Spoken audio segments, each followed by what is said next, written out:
Vanast Testamendist kuulsime salmi sellepärast, et Issand teid armastas. Täna on selline põnev päev, millest enamus meist ei ole ilmselt kuulnudki. Rahvusvaheline kreeka keele päev. Vaevalt, et me keegi oleme seda siiani tähistanud, kuid kirikus tasub seda ära mainida küll, sest kreeka keeles on ju Uus Testament kirjutatud, Vana Testamendi vanim tõlge pärineb 3. sajandist enne Kristust ja on samuti kreeka keelne. Kreeka keel on omamoodi kiriku keeleks olnud ja meiegi igal pühapäeval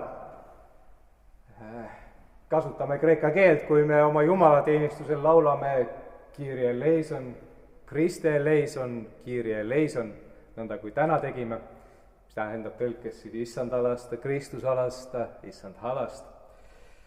Nii et me oskame kreeka keeles vähemalt 2 sõna juba ja kasutame neid igal pühapäevaselt, iganädalaselt. Ühes raadiosaates küsiti Usuteaduse Instituudi kreeka keele õppejõult, et millist sõna võiks Eesti rahvale veel kreeka keeles õpetada, mida igaüks võiks teada. Ja ta ütles, et on olemas küll selline sõna, mida tuleks õpetada ja see on agape, mis tähendab armastus. Kreeka keeles tegelikult on palju sõnu, mis armastuse kohta käivad või armastusega seonduvad, mida armastuse tähenduses kasutatakse. Filia, eros, storge, teelema, mõned veel. Meil eestlastele on see üllatuseks.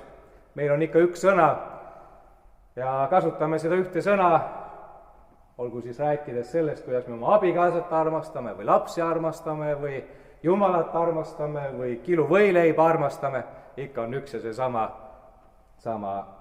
sõna, tähendus. Kreeka keeles võib kõigi nende suhete kohta kasutada erinevaid sõnu ja kõigil neil on oma erinev rõhuasetus. Armastus ei ole ju kunagi ühesugune. On erinevaid tasandeid, sügavusi ja momente, mida erinevates armastussuhetes tuleb arvesse võtta.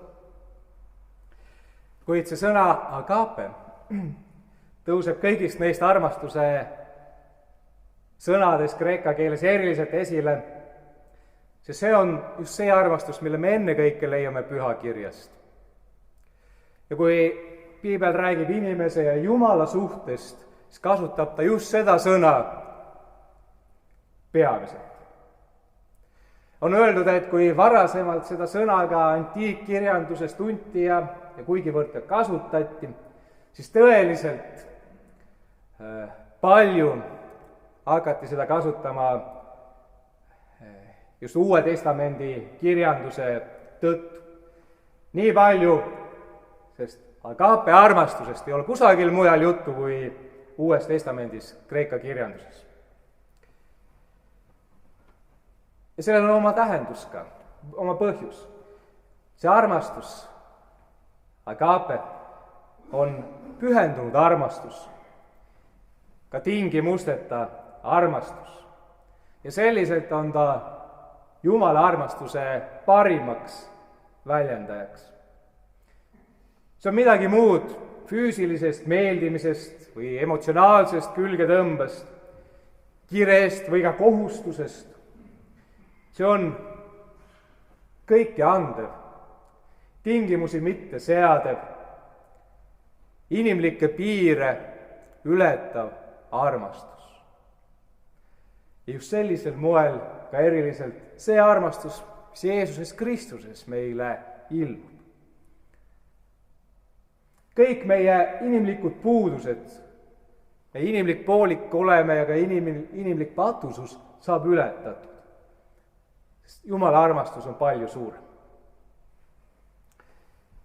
Mitte sellepärast, et te olete suurim kõigist rahvast, ei ole issand teid eelistanud ja valinud. Te olete ju väiksem kõigist rahvast, vaid sellepärast, et issand teid armastas, ütles Vana Testamendi lugemine täna. mitte sellepärast, et sa oled tubli, sa palju pingutad, et sa aina püüad paremaks saada ja ennast parandad. mitte sellepärast ei või sa arvestada Jumala armastusega, vaid lihtsalt sellepärast, et Jumal armastab inimest, igat üht. Jumalik armastus ei vaja ühtegi põhjendust, ühtegi eeltingimust. Armastus ise on piisav põhjus. Meile vahel näib, et meie aeg ja maailm on edetabelite ja pingeridade usku. Me räägime mõjukatest inimestest, rikastest inimestest, edukatest inimestest, tublidest ja seame neid pingeritta, kes on kõige tublim ja kes on pisut vähem. Vahel juba koolides liigitame lapsed võimekateks ja vähem võimekateks. Naelutame seintele autahvleid ja vaatame, kes sinna pääsevad ja mõtleme neile, kes sinna kunagi ei pääse. Küllap teeme kõike seda ühelt poolt inimlikust uudishimust. Ikka on huvitav näha, mida keegi teinud, või veel huvitavam, kui palju kellelgi on. Aga kas see paremateks ja halvemateks, tublimateks ja kehvemateks lahterdamine muuhulgas ei kõnele meile ka armastuse defitsiidist? Sellest päris isetu armastuse pärast puudumisest või vajaka jäämisest meie eludes. Me kipume ennast samastama ja teisi ka sellega, mida meie või teised teevad.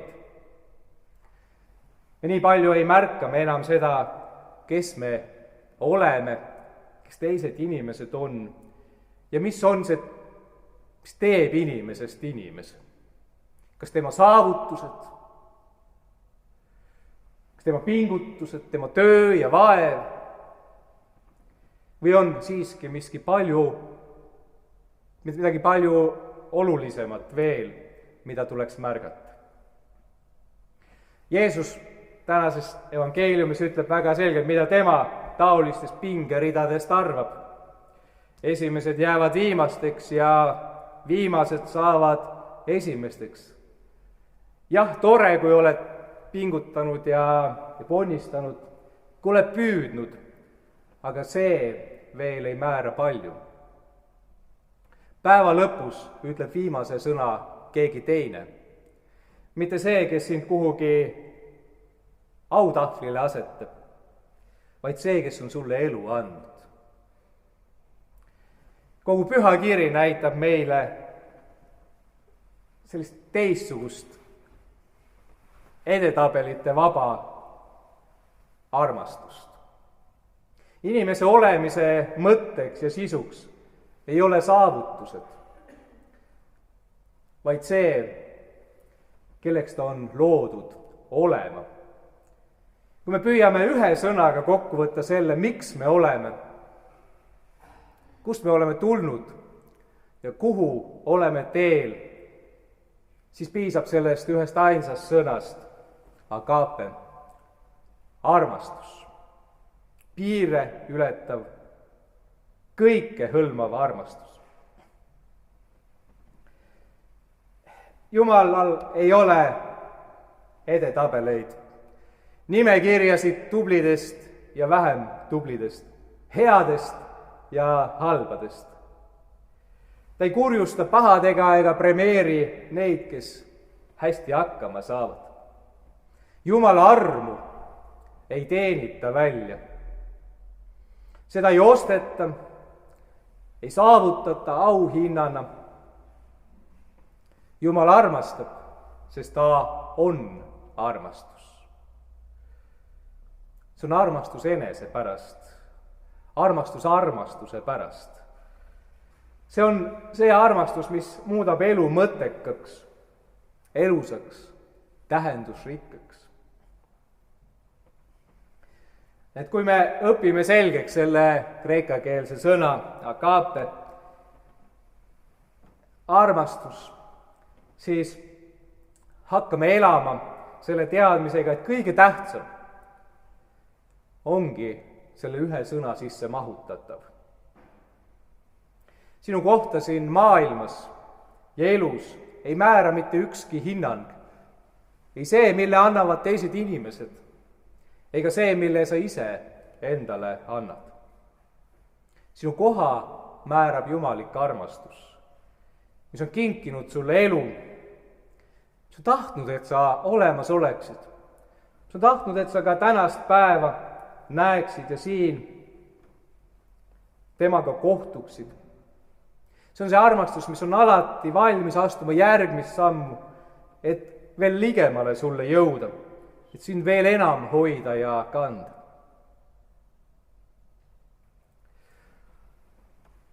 Aga see agape armastus on ka midagi, mis on meie endi käes, mille kaudu me saame ka ise midagi muuta ja korda saata. See on see, mille läbi me oleme kutsutud liginema ligimesele. Ligimese armastus ei ole ka autahvlite armastus. See kuidagi peab leidma teid, ületamaks inimlikke piire. Meeldib, ei meeldi, hea, halb. Me peame leidma neid teid, kuidas ületada need takistused ja piirid, need lõhed ja jõudma inimeseni jumalikul tasandil. Jumala arm, see teenimatu arm, ei ole üksnes see, mida me vastu võtame. See on ka see, mida me jagame teistele, mille läbi me saame sirutuda teiste poole. Sest Jumala armu ees oleme kõik võrdsed. Ei ole vahet. Rikkal, vaesel, mehel, naisel, kreeklasel ja eestlasel. Kõik oleme ühe paiga peal. Kõik oleme armu poolt haaratud. Kõik oleme armastatud. Agape armastus ei ole kohustus, vaid võimalus. See ei ole mitte järjekordne vaga nõue, mida meile esitatakse, kui tahad olla tubli kristlane. Armasta, selline käsk on antud. Pigem on see kingitus, mis meile antakse. Armasta. Ilma tasuta võid armastada.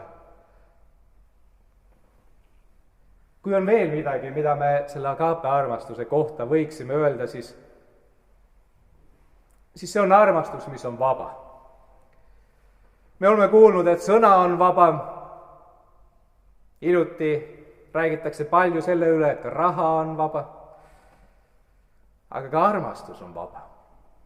Vaba selles tähenduses, et ta on kõigile kättesaadav, kõigi jaoks olemas ja kõigi poolt on võimalik seda väljendada. See on teenimatu, kingitus. Sest lõpuks armastus, see on elu ise. Aamen.